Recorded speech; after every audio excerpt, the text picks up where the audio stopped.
Salut les amis, c'est Jojon, j'espère que vous allez bien aujourd'hui. Je vais vous expliquer les grosses différences entre l'iPhone 6S et l'iPhone 6S Plus, donc une vidéo qui risque d'aider les personnes qui savent toujours pas lequel choisir. Tout d'abord, ce qu'il faut savoir, c'est que ces deux appareils sont équipés du même processeur A9, de la même RAM, 2Go.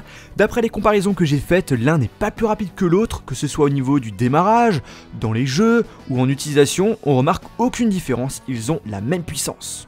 Alors est-ce que c'est le cas aussi pour l'appareil photo puisque ces deux iPhones utilisent le même appareil photo arrière de 12 mégapixels. En fait, ce qu'il faut savoir c'est que l'iPhone 6S Plus possède quelque chose que n'a pas l'iPhone 6S, un stabilisateur optique. Alors ça sert à quoi? Eh bien ce stabilisateur permet de prendre des photos en ayant moins de risque de flou, mais également de réaliser des vidéos où on ressent moins les mouvements. Pour la partie photo, la qualité est la même sur ces deux smartphones. Par contre, durant mon test, j'ai remarqué que certaines photos étaient floues sur l'iPhone 6S alors que ce n'était pas le cas pour l'iPhone 6S Plus grâce à son stabilisateur optique. Au niveau de la vidéo, j'ai remarqué que sur l'iPhone 6S Plus, on ressent moins les mouvements. Et encore, sur l'iPhone 6S sans avoir ce stabilisateur optique, je trouve qu'il se débrouille très bien. Personnellement et bizarrement au niveau de la netteté de l'image, je remarque que les vidéos en mouvement sont plus agréables à regarder sur l'iPhone 6S que sur l'iPhone 6S Plus où on remarque qu'il y a une sorte de mise au point qui se fait à chaque fois qu'on fait un pas. Alors je sais pas ce que vous en pensez, donc n'hésitez pas à laisser un petit com pour me dire tout simplement ce que vous en pensez. Et sinon pour la partie qualité vidéo, sans déplacement, je trouve que la qualité est la même. Pour la caméra frontale, les deux iPhones ont le même objectif, avec les mêmes technologies, on a le même nombre de mégapixels, 5 exactement. Et bien là, j'ai rencontré aucune différence, que ce soit en photo en plein jour, en faible luminosité, et même en vidéo, c'est pareil.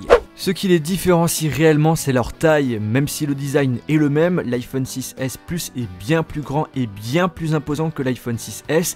La prise en main change donc totalement et c'est surtout sur ce point que vous allez prendre votre décision. L'iPhone 6S Plus en étant plus grand, on a un plus grand écran et une résolution supérieure. Par contre, par rapport à l'iPhone 6S, puisque l'iPhone 6S Plus possède un écran 5,5 pouces avec une résolution Full HD, alors que l'iPhone 6S possède quant à lui un écran 4,7 pouces avec une résolution entre le HD 720 et le Full HD. Donc l'iPhone 6S Plus offre une meilleure résolution que l'iPhone 6S en ayant 80 pixels par pouce par rapport à lui. On a également un meilleur confort d'utilisation pour la lecture, pour les jeux vidéo et lorsque vous regardez des films. Parlons maintenant de l'autonomie. Il faut savoir que j'ai utilisé ces deux iPhones pendant 2 heures non-stop, je les ai utilisés dans les mêmes conditions, j'ai légèrement plus utilisé l'iPhone 6S Plus, mais la différence est vraiment minime et bizarrement ils ont l'air d'avoir la même autonomie, ce qui n'était pas du tout le cas la dernière avec l'iPhone 6 et 6 Plus.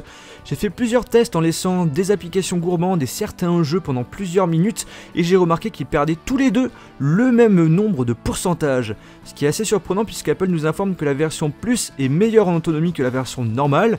Peut-être qu'une future mise à jour va changer cela.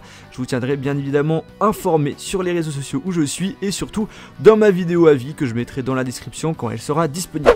Alors le fait que l'iPhone 6S Plus possède un plus grand écran implique une utilisation moins pratique qu'un iPhone 6S et du coup on sera plus habitué à utiliser le grand iPhone avec les deux mains. C'est pourquoi Apple propose uniquement sur la gamme Plus une fonctionnalité pratique, c'est le fait de pouvoir mettre son appareil en mode paysage et celle-ci est présente aussi sur certaines applications de base comme les messages, les réglages, les mails et du coup comme l'écran est plus grand, eh bien il est possible que dans certaines applications l'iPhone 6S Plus affiche plus d'informations qu'un iPhone 6S normal. Et pour finir on va parler du prix qui n'est pas le même sur ces deux appareils puisque l'iPhone 6S Plus est 110 € plus cher par rapport à l'iPhone 6S.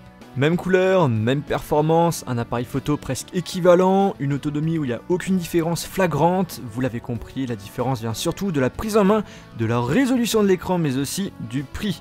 Pour ma part, je pense que l'iPhone 6S Plus est un produit qui s'adresse aux personnes qui portent beaucoup d'importance à la grande taille par rapport à l'écran. Moi personnellement je trouve que c'est trop grand, pour mon utilisation je préfère privilégier l'iPhone 6S à cause de sa taille, je trouve ça plus pratique. Et bien les amis, j'espère que cette vidéo vous a plu, si c'est le cas n'hésitez pas à mettre un pouce bleu et de la partager à vos amis. Si vous souhaitez voir toutes mes autres vidéos sur le nouvel iPhone, je vous invite à aller dans la description. Et sur ce, on se retrouve dans une prochaine vidéo. Salut!